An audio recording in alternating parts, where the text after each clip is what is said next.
Being John Lennon, some thoughts on reading the Lennon bio by Ray Connolly. Readers of my blog know that I am a huge fan of the Beatles. I have been so since I was 4 or 5 years old. I've posted many entries about them in the past. For decades, I've had an idea in the back of my head that someday I'll write my own book about the Beatles and how they influenced my life, but that's still just an idea. Meanwhile, I do try to keep up with Beatles literature now and then. Last winter, while in the USA for a short visit, I picked up the book Being John Lennon by Ray Connolly, Pegasus Books 2018. I'd been listening to the podcast Something About the Beatles frequently, and still do, and Ray came on as a guest and talked about his memories and experiences covering the Beatles as a journalist. He knew the Beatles and their entourage quite well, and was present for many of the biggest moments in Beatles history. Robert Rodriguez, the podcaster, highly recommended his book, and so I kept an eye out for it and eventually scored it in a bookshop in Berkeley, California. Bookshops are a dying breed, and we must do what we can to keep them alive. Like most of the books I collect while on the road, this one went onto my bookshelves, joining other Beatles books that I've collected and read in the past. I had the intention of reading it this year, and eventually I got round to it. After starting the book in late September, I found myself hooked. Connolly is a good writer. He's written novels, plays, TV shows, a bio of Elvis. The man can write, and it shows. The book is a real page-turner. I found myself digging into chapter after chapter. The chapters are short. There are a lot of them, 64 to be precise, and each one digs into a nugget of John and Beatle history. The two are inseparable, even after their separation circa 1970. It's a biography for sure, focusing on John's life, from early childhood to his death in 1980.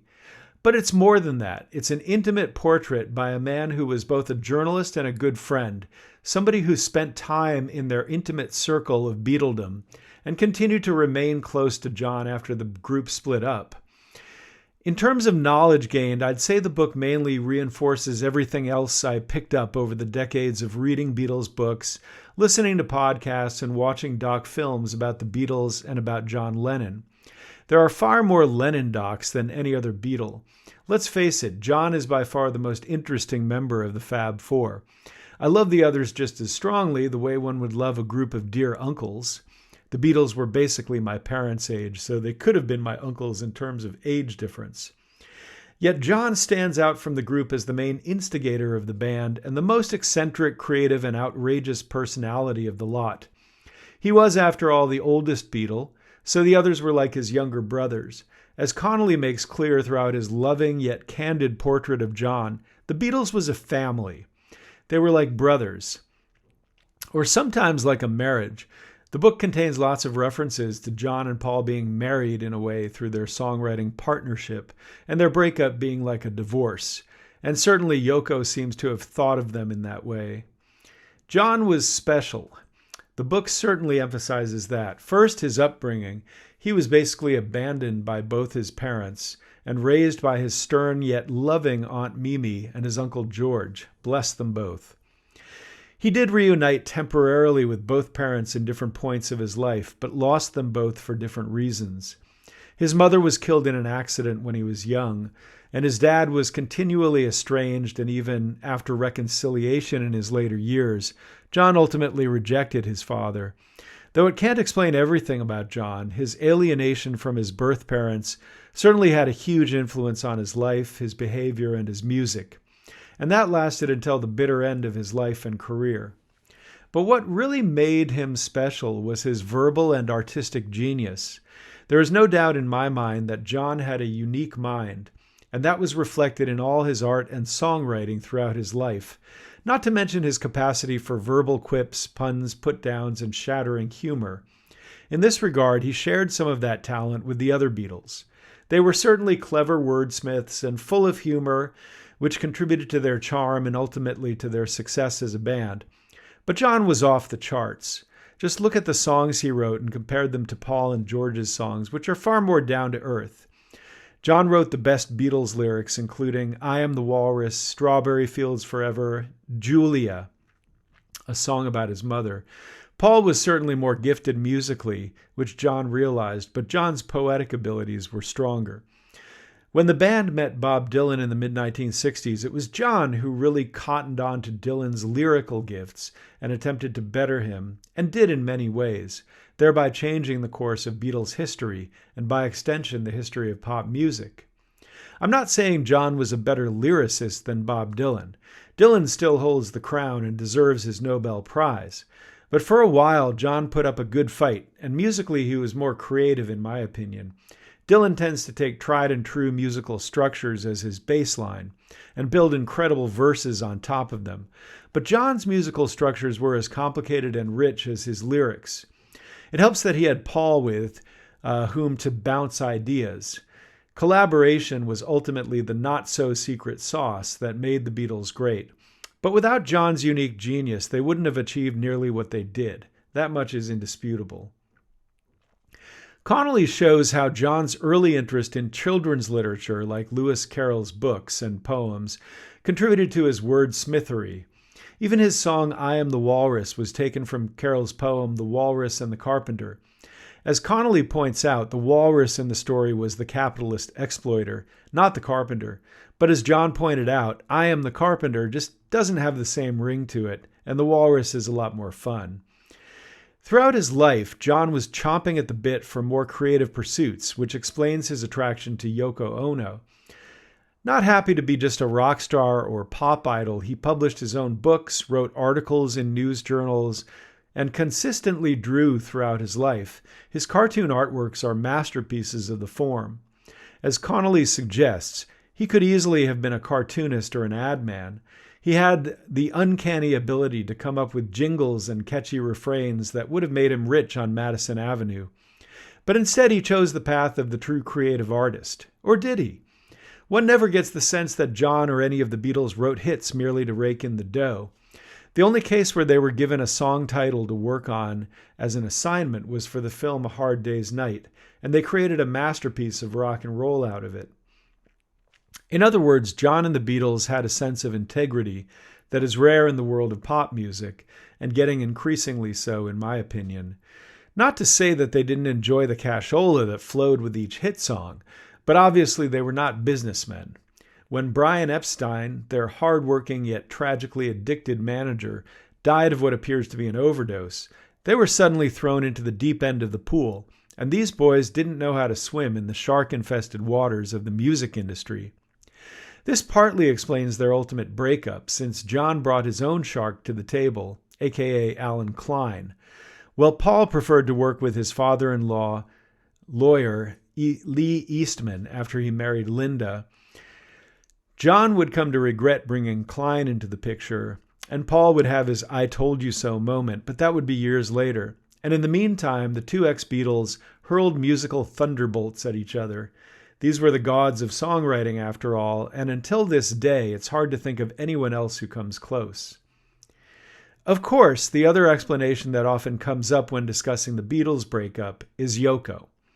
Connolly is as fair as can be to John's second wife, and hardly blames her for the Beatles' bust-up. He certainly is upfront about her egotism, her cunning manipulations of other people, her opportunism, and her codependency on John, his money and drugs in that order.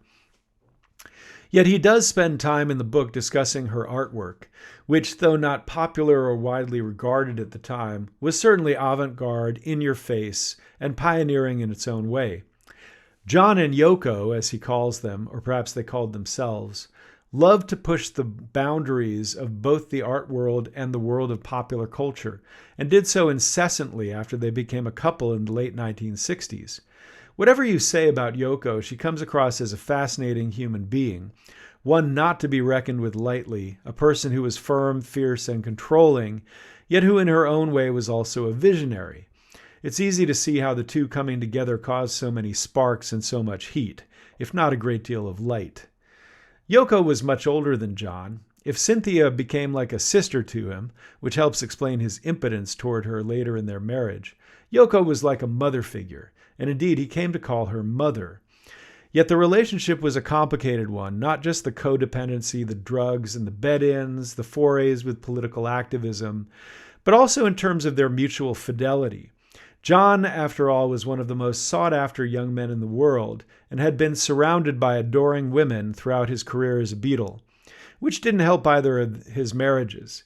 Yoko was a twice-married woman with a husband whom she divorced to marry John and a daughter, Kyoko, who her ex-husband, Tony Cox, took custody of when their marriage broke up. Then there is the episode known as the Lost Weekend, as expressed in a sad joke the couple shared after the fact. As has been well documented in books, doc films, and her own autobiographical account, May Pang, the young 22-year-old assistant who worked for the couple in New York City, was approached by Yoko in a scheme to tame John's ever-errant libido by becoming his temporary mistress. With Yoko's approval, John and May became lovers, and of course, who could resist? She fell in love with her boss man. Unlike Yoko, May was seriously into rock music. Yoko pretended, I think, but didn't seem to really catch the vibe. May was young, tall, smart, capable, and good-looking, and she and John became a natural couple very quickly in their relationship. Obviously, there was a great deal of mutual love, if not respect. The respect, like so many of John's relationships, was largely one-sided on her part. May even put up with John's worst behavior, exacerbated by his tendency to mix drugs and alcohol, while partying with veteran rockers like Keith Moon, Alice Cooper, and Harry Nilsson. As Connolly puts it, he had a Jekyll and Hyde personality, a trait shared by many alcoholics, who seem quite charming when sober but get mean, ornery, and verbally and physically violent while under the influence. Connolly does not shy away from telling stories that reveal the dark side of the man. Yet the Devil's Pact they signed onto with Yoko at the beginning of their 18-month romance had to be paid in blood, so to speak. John eventually went back to Yoko, breaking May's heart in the process, though he continued to see her secretly for years afterwards, and she remained a close confidant. Eventually the couple, Yoko and John, had a son, Sean Lennon, who was born, strangely, on October 9, 1975, sharing the same birthday with his dad. Yoko's obsession with numerology and astrology might have something to do with the unusual birth date. Sean quickly became the apple of their eye, and John spent several years in the Dakota apartments in New York City taking care of his son, though it's dubious whether those were blissful years or not. After all, John was one of the world's most gifted creative individuals, and it's hard to imagine him content with diaper changing and toddler care. Nevertheless, Sean was certainly a great boon to the couple in their last years together. Eventually, John got off his rocker and started writing songs again, and by 1980 the album Double Fantasy came out, which shared John and Yoko songs. Needless to say, John's songs are the reasons the album is great. As we all know too well, John's life ended tragically and violently on the night of December 8, 1980. Connolly notes that anybody alive and above a certain age would remember where they were when they heard the sad news. I was in my bed when my stepdad came into the room early in the morning to tell me what had happened. John Lennon was murdered, he told me somberly. We were all deeply shocked by the news. I was in 6th grade back then, and our whole school was grieving as we took in the news. This was our own Kennedy moment. It was the first time someone who had been the object of so much love, affection, and high regard had been taken from us like that. To this day, I've never completely recovered from the shock of that day. John Lennon would be 84 years old if he'd lived a long and healthy life. I won't speculate how or why he was murdered. There are plenty of others who do so. It's obvious there's more to the story than meets the eye. What I do remember is that year his album Double Fantasy came out, and the radio stations were playing his songs in high rotation. Watching the Wheels is still one of my favorite Lennon tunes, and when I used to sing in karaoke pubs, Just Like Starting Over was one of me faves. I also think Nobody Told Me is up there with his best work.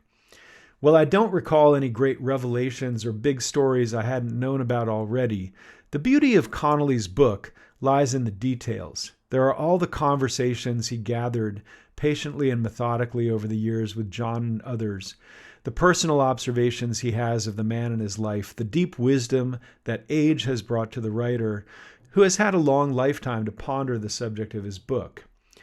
Connolly comes at the subject with a great deal of love and respect, deep honesty, and a sense that this is a great man in modern human history, all of which I share as a fan of John and the Beatles. To know me is to love, love, love me, he once sang in the Cavern Club of Liverpool. And yes, it's true. John was a yes man for whom love was an art and a religion, even if his own personal flaws and foibles prevented him from being as loving and caring to other humans as he could have been. That's still the ultimate legacy of John Lennon and the Beatles, and their greatest gift to the world.